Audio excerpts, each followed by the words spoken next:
The Maze at Fort Chimneys, narrated by the author, James R. Nelson. Chapter 1. "I almost got my pocket picked," John Barrington said as he gazed over a menu at his sister. They were sitting in a crowded cafe on the mezzanine level of Chicago's Water Tower Place. Ellen looked up. "When?" "Right now, on my way to see you. I was walking down Michigan Avenue with my arms full of packages and I felt someone reach into my back pocket. I turned around to see some punk disappear into the crowd. Good thing I keep my wallet up front." "Didn't Dad teach you that?" Ellen asked. "Yeah, I think his wallet got lifted when he lived here in the 50s. He never forgot it, and he taught me to always keep it in my front pocket." "I wondered why you did that. It looks kind of stupid, but I guess it makes sense. What did the guy look like? I'll keep an eye out for him," Ellen said, blowing steam off her coffee. "I don't know. He was all bundled up and I only saw him for a second. I swear, if crime gets any worse, I really need to think about moving the family out of here." "It's the recession, John. Crime always goes up when the economy's suffering. It's funny, everyone starts getting excited when the things that happen all the time in the projects start creeping out to the suburbs. Nobody cared then, but now it's an issue, all of a sudden." "Yeah, I guess you're right. But this recession's hurting everybody pretty bad. Rumor has it we're having another round of layoffs at work." "Oh no, Caulfield's is feeling it too?" "Big time. With sales down everywhere in the city, who needs a marketing team?" "How's Sheila's job?" Ellen asked. "We're worried about it. People aren't buying cars like they used to. So the financing paperwork's down too. I imagine car dealers are really suffering." "Speaking of Sheila, she had to go back to her mother's place in Kenosha last weekend." "Again?" Ellen asked inquisitively. John paused. "Yeah. Why are you so surprised? You know her mother's health is failing." "Do I?" Ellen asked with a touch of sarcasm. "She sure is out of town a lot lately." "What do you mean by that?" John asked, his voice rising above the restaurant din. "Hey, take it easy. Don't you remember the last time we had lunch? You were going on and on about how you and Sheila weren't getting along. Right after that, she started spending weekends away. Well, right after that, her mother took a turn for the worse. I should never have said anything to you. Your cop instincts are kicking in. You can't trust anyone." "I hope you're right, for your sake." John wanted to change the subject. "Are we still on for your place Christmas Day, Ellen?" "We are. I've already got a few things for Samantha that I can't wait for her to open. I'm so glad you're all coming over." John watched as Ellen's eyes got moist. "Are you sure it's all right?" Ellen quickly brushed her cheek. "Are you kidding? It's the best thing that can happen. I miss Frank every day, but the holidays seem to make things worse. Believe me, I'll need some company." "All right, then it's all set. We'll be over about noon." John's cell phone rang. He fished it out of his pocket and looked at the number on his screen. "Hi, Sam." Ellen watched his face grow tense. "All right, I'll be right there." John snapped the phone shut and shoved it back into his pocket. "What's wrong?" "Sheila was supposed to stop and pick Sam up from her violin lessons. She must have forgotten, so now I'm going to get her."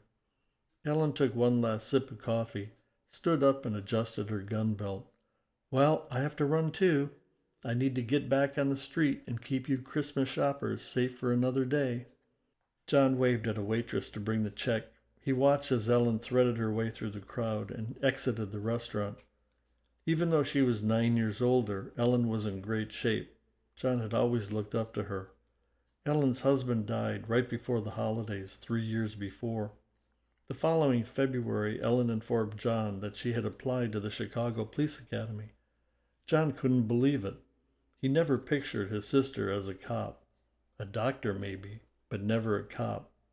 As determined as Ellen was, John knew she would make it through the rigorous training, even at her age. As the man sitting at the table got up to leave, he tossed down a copy of the Chicago Tribune. John reached over and picked up the paper. He glanced at the headlines. Another kid had been shot the night before. That seemed to be the lead story every few days. Most of the violence was said to be gang-related, but the players seemed to be getting younger and younger. 2 weeks before, a 13-year-old girl walked into a bullet meant for someone else. The poor kid was an honor student and had never been in trouble. Now even the national news programs were featuring stories about Chicago's problems. John tried to read the article, but halfway through he tossed the paper down. He worried about Sam. She was 15 and a great kid. John kept thinking about what happened to this other poor girl. His thoughts were interrupted by the waitress. "Here's the check. Happy holidays." John paid the waitress, gathered up his packages, and headed down 3 flights of stairs to the mall's Michigan Street entrance. Snow was whipping off the lake as he walked outside and headed to his car. 20 minutes later, John pulled up to the house where Sam had her violin lessons. Luckily, she was waiting inside. He could see her watching for him. Seeing her framed in the window, it was clear Sam got her beauty from her mother. She looked like a miniature version of Sheila. The same strawberry blonde hair, the same delicate features. As she got into the car, Samantha was furious at her mother for not picking her up. She didn't say a word during the ride home. She sat with a scowl on her face and stared out the passenger side window. Once home, John and Sam hung up their coats in the hallway, and Sam immediately headed to her room and slammed the door. John checked the answering machine to see if there were any messages from Sheila. There were none. He glanced around the living room. It was nice to be able to walk into the house and not have to think of what remodeling project was next. It had taken 3 years of hard work, but finally the place was finished. He and Sheila refinished the floors, modernized the fireplace, removed wallpaper, and repainted every room. Updating the 2 bathrooms and kitchen had been the most expensive, but a gift from his Aunt Thordis helped considerably. John turned on the gas fireplace, poured a drink, and waited for Sheila to get home. An hour later, Samantha came out of her room. "I'm hungry. When are we going to eat?" John glanced at the clock. It was 7:15. "Let's see what we can put together. Come on, I need some help." John and Sam rummaged through the refrigerator and pulled out a package of pork chops. Sam went to the pantry and got a can of green beans and a pile of russet potatoes to peel. An hour later, they sat down at the dining room table and started to eat. John saw the front door open as Sheila walked in and took off her coat. She set her purse down on the couch and walked into the dining room. "Hello, everyone. Sorry I'm late. Oh, I see supper's ready." She walked over to John and bent down to give him a kiss. He could smell alcohol on her breath. "Thanks for making supper, honey." "Thanks, Sam. She did most of the work," John said briskly. Sheila walked into the kitchen and came back with a plate of food. "Thanks for picking me up after violin lessons," Sam said, with more than a hint of sarcasm in her voice. "Oh, Sam, I'm sorry. I completely forgot. A bunch of us stopped for a drink after work to celebrate Maggie's birthday, and I totally forgot about your lesson." "Maggie, the receptionist?" John inquired. "Yeah, you remember her. She lives alone. We felt bad that she didn't have any plans for her birthday, so we took her out for a drink." Sheila got up and poured a glass of wine. "So were you able to pick Sam up?" "Yeah, I was having coffee with Ellen at Water Tower Place. After standing outside in the snow for 20 minutes, Sam went back inside Mr. Kimball's house and called me on the cell phone." Sheila turned to Sam. "I'm sorry, honey. You two were nice enough to cook. Let me grab these dishes and clean up the kitchen." Sam jumped up from the table and headed back to her room. Chapter 2. He walked quietly through the woods, carrying a wicker basket on his back. He followed a well-worn path through the snow along a frozen stream. The sky was a dark gray, and tiny snowflakes whirled and spun in the air. It was dead quiet except for his footsteps. The snow under his boots crunched as he walked. He had 2 dead muskrats in his basket. He was hoping to go home with an otter. A muskrat pelt would bring about $6, but an otter was another story. Last year they were bringing up to $120 each. He couldn't wait to walk his trap line. Every day after school he changed clothes as quickly as he could to get out and do his line. It had to be worked every day. He liked the quietness. He liked being in the middle of the woods. He never saw anyone when he made his rounds, and he liked that. It was something he could do by himself. Nobody called him stupid or made fun of him out here. His brother taught him how to put out his traps, and he liked how they both worked the line those first couple of years.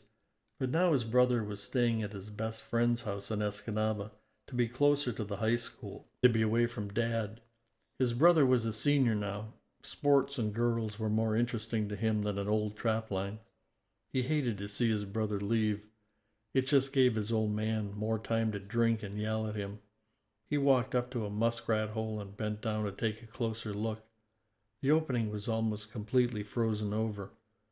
He pulled a small hatchet from his belt and chopped the ice a few times. When the hole was bigger, he reached in and pulled out a trap. It was empty.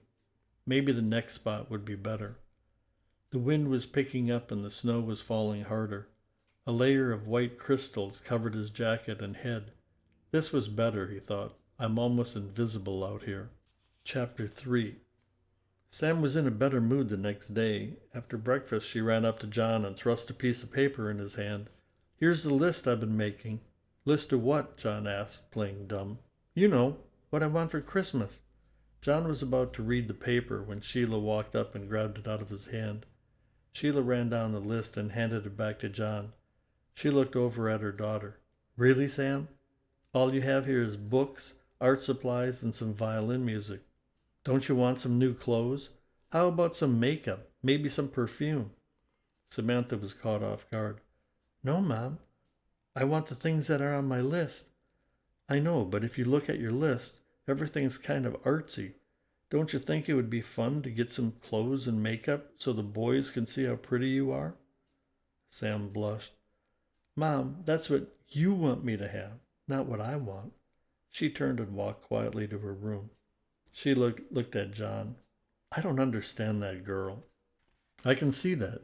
You did a great job of shattering her enthusiasm," John said, glancing down at the list. "At least you could have humored her and been excited about a few of the things she wanted. You could always buy her some of the extra things you thought she should have as a surprise." I know. Seems like everything I do around here lately is wrong, as far as you're concerned." "Come on, Sheila. You know that's not true." "I think it's time Sheila starts to grow up and get interested in things other girls her age are into. I think she's hiding behind this book thing because she's too shy to be around boys. That's not normal. But what do I know?" John walked over to the fireplace. "Why don't you let her develop at her own pace? Frankly, I'm happy Sam's interested in the arts and not going boy crazy like some of her friends." Sheila stared at John for a moment, then turned and marched into the bedroom. She came out holding her coat and purse. "Where are you going?" John asked. "I'm going to work." "It's Saturday. I thought you were all going shopping today. That's why Sam brought out her list." "I thought we were too, but since I don't seem to have a clue as to what to buy my daughter for Christmas, why bother? You and Sam go. I'm sure you'll have a better time without me." "Sheila, don't be ridiculous. Come with us." "No, John. After this conversation, I'm not in much of a holiday mood. I might as well go to work and catch up on a few things." Sheila struggled into her coat and walked out of the house.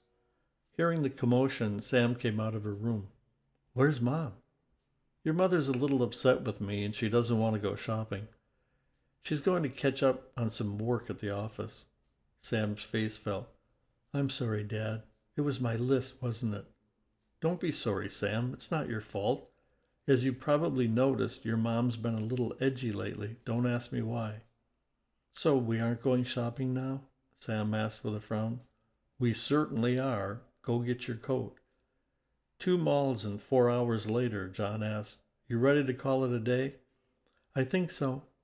"All right, let's go find the car." Leaving the mall, John turned left out of the parking lot instead of right. Sam asked, "Where are we going?" "I thought we'd grab something to eat and pick up some lunch for your mom. Let's see how busy she is at work." "Good, I'm starving," Sam added. John pulled into a fast food burger place and bought 3 lunches. He circled the parking lot of the Davis Auto Emporium where Sheila worked in the finance department, but he didn't see any sign of her car. He pulled into a parking spot and left the car running. "I'll run in with Mom's lunch and see if I can find her. I'll be back in a second." John stopped in the lobby and stamped the snow off his shoes. "Hi, Maggie. Happy birthday." "Hi, John. I'd love to have a happy birthday, but my birthday isn't until February. But thanks for the early wishes." February? I thought you... John stopped in mid-sentence. I have Sheila's lunch. Is she in her office? Maggie glanced down at her paperwork. No, John. I haven't seen her today. Maybe she's coming in a little later? John stood silent for a moment. Yeah, that's probably what she said. Well, I've got Samantha waiting in the car, so I better get going. Maggie kept her gaze focused down at her desk. Okay, John. See you later. Sam noticed John was still holding her mother's lunch as he got back into the car. Mom isn't there? No, looks like we just missed her. Sam was not convinced. Sheila got home around 5. Since John and Sam had eaten their fast food, there was no dinner waiting. How was work? John asked as innocently as he could muster. This seemed to be a clue for Sam to get up and leave the room. Not so bad. It was pretty quiet, so I got a lot accomplished. Really? John asked. Sam and I stopped in to bring you something to eat, but you weren't there. We must have missed you. What time was that? Sheila asked. It was right after noon. Oh, I ducked over to the mall to grab something to eat. I got back around 1:30. Well, now that I think about it, it was probably closer to 4. By the way, you should have seen how delighted Maggie was when I remembered her birthday 2 months before it happened. What? Sheila asked, with a hint of panic. Yeah, remember when you forgot to pick up Sam because you were celebrating Maggie's birthday? Well, it seems Maggie's birthday isn't until February, and she didn't know a thing about going out with you last night. Sheila didn't say a word. She stood and glared at John.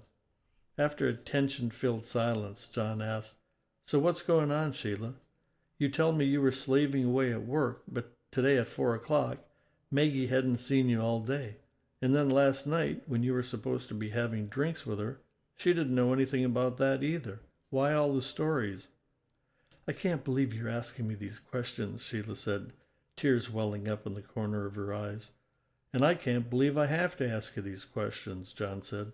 So tell me, what's been going on here? Where the hell have you been going?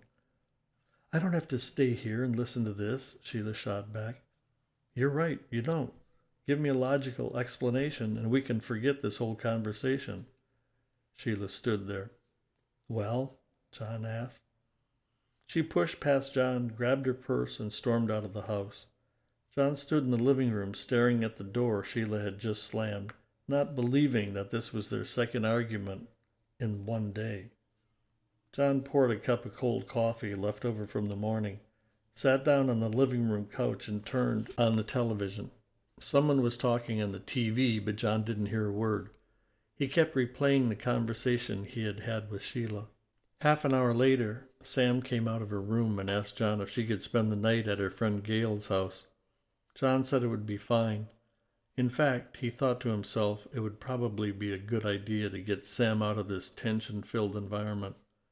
That's fine, Sam, but I need to talk to Gail's mother to make sure she's okay with it. Sam knew the routine. She dialed up Gail, who then put her mother on the phone and confirmed with John that that was the plan. Sam ran to her room and packed an overnight bag. John drove her over to her friend's house and dropped her off. He didn't see Sheila's car when he got back to the house. Again, John tried to watch TV, but he couldn't concentrate. He flipped through the channels and eventually fell asleep on the couch around 11:30. He woke up around 3 a.m., still on the couch. The television was off, and he now had an Afghan draped over him. Since Sam was out of the house, Sheila must have returned. He had not heard her come home. Not wanting a further confrontation, he rolled over and fell back to sleep. Chapter 4. It was Sunday morning. John woke up, washed his face in the guest bathroom, and started frying bacon and eggs. Sheila walked into the kitchen and poured herself a cup of coffee. She walked over to the front door, picked up the Sunday paper from the porch, and sat down at the kitchen table. John made 2 breakfast plates. As he sat one down in front of Sheila, he grabbed a piece of the paper. They both read the paper in silence for 10 minutes. Sheila got up to refill her coffee. Where's Sam? She asked. She spent the night at Gail's house. I doubt she got much sleep. From what Gail's mother said, a bunch of girls were staying there last night. John glanced back down at the paper. The strained silence in the kitchen was broken by the kitchen phone ringing. Sheila made no attempt to get up. After the third ring, John walked over and picked up the receiver. It was his sister, Ellen. "I'm calling with some bad news." "What is it?" John asked, thinking to himself he really didn't need any more bad news. "I just got a call from Michigan. Aunt Thordis passed away." John stood for a moment, surprised. "Oh no, what happened?" "Old age, I guess. Mrs. Pritchard, the caretaker, found her dead on her bed." "Who found her?" "The caretaker." "Oh. Remember about 4 years ago, Auntie started getting frail. Finally she fell and broke her hip?" "Yes, I remember." "Well, when that happened, I wanted to find someone who could look after her. I ended up calling the church and garden, and they recommended Mrs. Pritchard. We spoke over the phone, and she moved into the house and has been taking care of Aunt Thordis ever since." "Good thing you found her. How old was she, anyway?" "She was either 80 or 81. Let me think. Mom would have been 78, and I think Aunt Thordis was 3 years older. So yes, that would make her 81. It's a shame, but I guess she had a good life. Such a beautiful place, the 4 Chimneys, the lake, and all that land." "I know, but do you realize it's going to be our place now? We're the only family left." "Are you sure about that? Maybe she willed it to the church. She was always going to church." "No, John. She told me several times that if anything happened to her, 4 Chimneys would go to us." "Until we sell it," John stated emphatically. "Sell it?" "Yeah, sell it. What are we going to do with that big old house in northern Michigan? I wondered how they can even afford to heat it. But it's been in the family for over 100 years, and there's so much land on the lake shore of Garden Peninsula. It's beautiful." I know. But Ellen, we're in the middle of a recession. My job's on the line, and I could really use the cash if we sold it." "John, I get it, but it's been in the family for so long. I'd hate to be the one responsible for having the property leave the family. That house is a landmark. Up on that hill, you can see it for miles. Anyway, we don't need to make the decision today. The funeral's Thursday. I thought we could ride up together. You do want to go, don't you?" "Sure, riding together sounds like a good idea. We can talk about what we want to do with the place during the drive." "Good. I'm so glad you're coming with me." Ellen hung up. John sat back down at the kitchen table. "I'm sure you heard Aunt Thordis passed away, and Ellen and I are going to the funeral on Thursday. Do you want to come with me?" "Thursday?" Sheila paused. "I really don't want to ask for time off right now. You know, right before the holidays and everything. Why don't just you and Ellen go? Besides, I don't think your aunt liked me very much." John looked exasperated. "Sheila, that's not true." "Well, I'm not going, but why don't you take Sam?" "Take Sam?" "Yes." "To a funeral?